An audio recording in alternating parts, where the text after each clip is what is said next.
Payroll de setembro e balanços da NVIDIA são os destaques da semana. Meu nome é Marcos Praça, analista da Zero Market Brasil, e se você é novo aqui no canal, venho lhe convidar a se inscrever e ativar as notificações. Toda semana tem vídeos novos para vocês e é muito importante que você já deixe um like a partir de agora. Bora pro vídeo.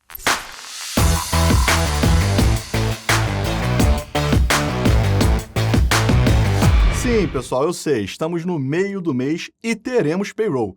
Mas antes de entrar nesse assunto, vamos dar uma olhada na semana passada. A chance do Fed de cortar os juros em dezembro praticamente evaporou essa semana, mesmo com o fim do shutdown. A galera do mercado caiu na real que boa parte dos dados de outubro simplesmente não vai aparecer. E os de novembro devem atrasar tanto que nem vão entrar na mesa antes da próxima decisão de política monetária. Resultado? O Fed mais cauteloso, discursos mais duros e um clima de segura a onda aí. Enquanto isso, no Brasil, o índice Bovespa deu aquela respirada depois da piora lá fora e acabou quebrando a sequência histórica de 15 pregões de alta, recorde que só tinha sido visto lá em 1994. Mas também não dá para falar em correção de verdade. O índice fechou só 10 pontinhos abaixo do último topo histórico, ou seja, tirou o pé, mas não perdeu o ritmo. E para esta semana, a agenda da semana já está daquele jeito movimentado.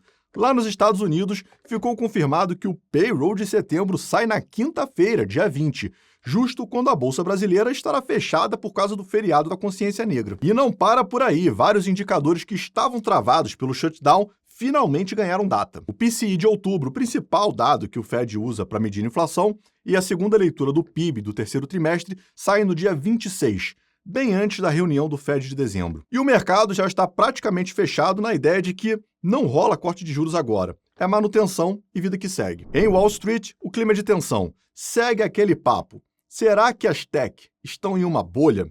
E no meio desse debate todo, chega o balanço mais esperado do trimestre. NVIDIA, que divulga na quarta-feira. Todo mundo de olho. No Brasil, a pauta também está cheia.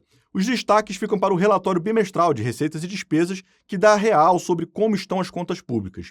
E nessa segunda-feira, a palestra de Galípoli e a divulgação do IBC-BR de setembro, que costuma antecipar o ritmo da economia. Resumindo, feriado no Brasil, agenda pesada lá fora, setor de tecnologia sendo testado e dados importantes saindo do forno depois do apagão do shutdown. Pessoal, a semana promete. Bom, pessoal, partindo aqui para nossas análises. E o que nós temos aqui? Vamos começar com o S&P 500, que deixou praticamente aqui um topo duplo, mas está vindo testar novamente, né? Deixou um caixote, tá? Estava trabalhando hoje entre as médias móveis de 21 e 50 períodos do gráfico diário, estava acomodado. O que eu vejo para o S&P 500? Eu recomendo ficar de fora desse ativo essa semana, porque nós temos aí dois dados muito importantes para sair. Tem o balanço da NVIDIA na quarta-feira e tem o payroll, né, de setembro na quinta-feira. Tem payroll no meio do mês, pessoal. Então, pode mudar bastante, dependendo de como vier o balanço da NVIDIA, pode reforçar aí essa bolha aí de inteligência artificial, pode tanto ir para cima quanto para baixo, dependendo aí de como vier esse balanço. Então, não tente acertar o lado, não vou recomendar tentar acertar o lado aqui, até porque o payroll também, a gente tem agora uma aposta de corte de juros para dezembro de 40%, de 41% basicamente de que não vai cortar, de que vai cortar, e de 59% de que vai manter as taxas. Então, essa aposta era 93% há um mês atrás, de que ia ter o corte, e agora é só 40%. Então, caiu muito a expectativa. Um payroll negativo pode melhorar isso? Pode, levando em consideração também que o Donald Trump cortou algumas tarifas aí na semana passada, aí recentemente, carne, café, algumas coisas que pode ter um impacto na inflação, isso pode pesar na decisão do Federal. Então, vamos ficar de olho, tá? Vamos ficar de olho, mas eu recomendo ficar de fora, buscar operações rompendo esse caixote. Se perder esse caixote, a tendência de curto prazo, ela é de baixa, mas eu acredito que deve consolidar isso aqui até sair esse dado da NVIDIA. A gente tem um pregão de amanhã, né? Mas na quarta-feira já sai NVIDIA e quinta-feira sai esse payroll. Então a gente vai ter bastante volatilidade mais para o final da semana. Deixa para lá, mais para o final da semana, para quarta, quinta-feira, para mexer com isso aqui. Não recomendo fazer alguma especulação agora. Agora, pessoal, vamos para o índice Bovespa. O índice Bovespa, que isso, hein, pessoal? Foi, hein? Índice Bovespa foi. Pessoal, o que é essa figura gráfica aqui? Está formando um mastro bandeira. Depois de uma alta suprema está se formando um mastro-bandeira, uma figura gráfica que tende a continuar. Então, sobe, dá uma lateralizada lá no topo e volta a subir. Esse é o mastro-bandeira. Porém, contudo, todavia, para valer o mastro-bandeira, precisa romper a máxima. Então, se romper essa máxima, a gente tem provavelmente um movimento direcional bem forte. Apesar dos 160 mil estar logo ali. O bola, né? Bola, bola, bola, bola. Então, está logo ali, mas, né, por figura gráfica, por análise técnica, sim, a gente tem um price action aqui que tende a fazer isso aqui caso rompa. Porém, pessoal, já temos 1, 2, 3, 4... É o quinto pregão que atinge esse nível, né? 4 pregões está travado, uma semana aí.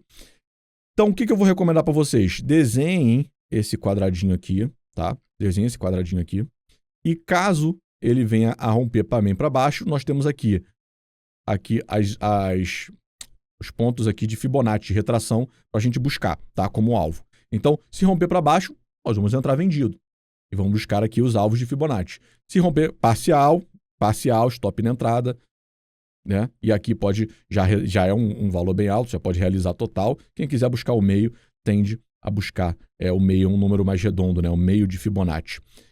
E caso venha a romper para cima, pessoal, aí vai estar comprado, né? Lembra que estratégia de rompimento tem que estar com um stopzinho curto. Rompeu é para romper, para ir embora. Não é rompeu, voltou e deixa... Não, você vai, né, pegar um stop no pullback ali. Então, se rompeu, o stop tem que ser curto, né? Ainda mais aqui que está consolidadinho no topo, bonitinho.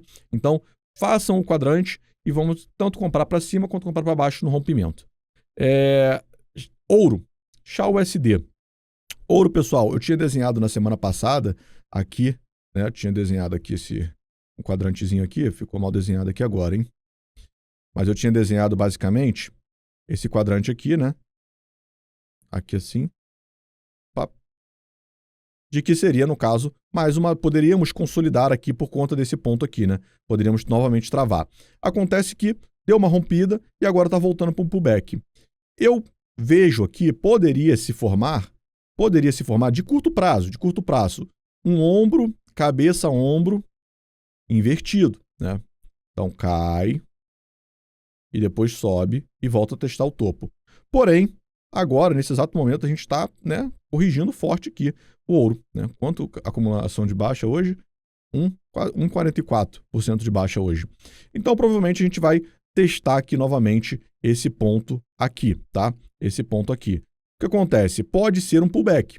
Pode ser simplesmente um pullback. Então, ele vem, né, faz um topo menor, né, e talvez volta a testar lá no topo. Pode ser. O que eu vou recomendar a vocês? Vão ficar de olho, vamos ter que analisar. Não dá para tomar partido agora. Pode ser desculpa, saiu errado esse desenho. Pode ser uma consolidação. Aqui a gente pode enfrentar novamente uma consolidação meio que aqui no topo, né? Até porque a gente está esperando aí sair algumas coisas importantes em conflito geopolítico, em macroeconomia. Ou pode ser, né? Quem sabe, a gente já desenhar daqui a pouco ali uma linha de tendência de baixa, tá? Que na verdade já até dá para desenhar, porque nós já temos um topo mais baixo do que o topo anterior. Então tem aqui essa figura gráfica aqui, um triângulozinho. Porém, ainda é cedo, tem poucos pregões para dizer isso, então vamos analisar como vai se comportar, tá onde? Está bem no meio das médias móveis de 21 e 50 períodos. Consegue pegar?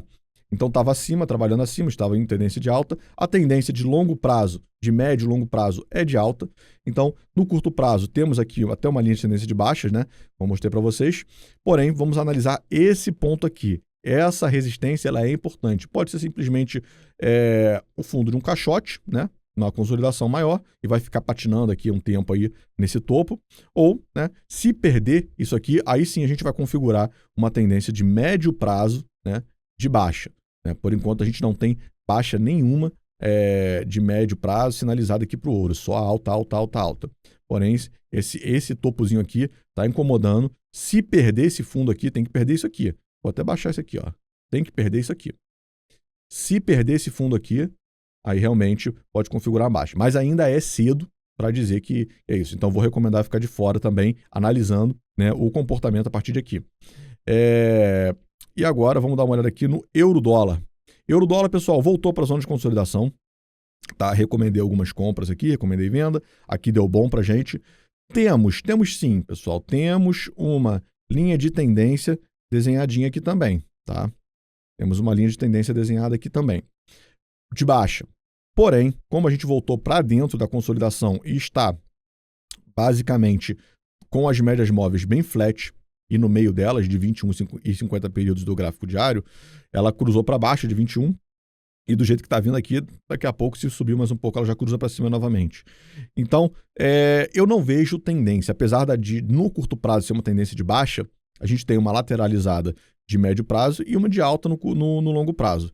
Então, teve alguns dados importantes saindo, algumas falas importantes hoje saindo do Banco Central Europeu em relação a juros. Isso aqui afeta bastante. Vai cortar nos Estados Unidos, não vai cortar na Europa e vice-versa. Isso afeta bastante, mas a gente está consolidado aqui nesse retângulo. Voltamos para dentro do retângulo. Dentro do retângulo eu não vejo muita operação. O que a gente pode ficar de olho nesses extremos, como eu já falei com vocês, nos extremos aqui, quando chegar perto daqui desse suporte, ou chegar perto aqui em cima da resistência, a gente busca uma operação. Analisa o comportamento, vai ter um rompimento para baixo, a gente entra vendido, né? Se segurar, a gente entra comprado. Mas, no geral, tá todo mundo aí parado, esperando mais informação, mais dados. É um momento de ficar de olho apenas, ficar dependendo dos ativos. Não tem muita coisa muito clara aqui. Então, acredito mais, como voltamos para dentro do retângulo, estamos aí novamente em lateralização, apesar de quase que no fundo já dá para ficar de olho e buscar alguma operação após a confirmação, né? Tanto de rompimento quanto de respeitar o suporte. Bom, pessoal, esse foi o Panorama da Semana. Vou ficando por aqui. Quem gostou, não esquece de deixar um like e se inscrever no canal. Valeu!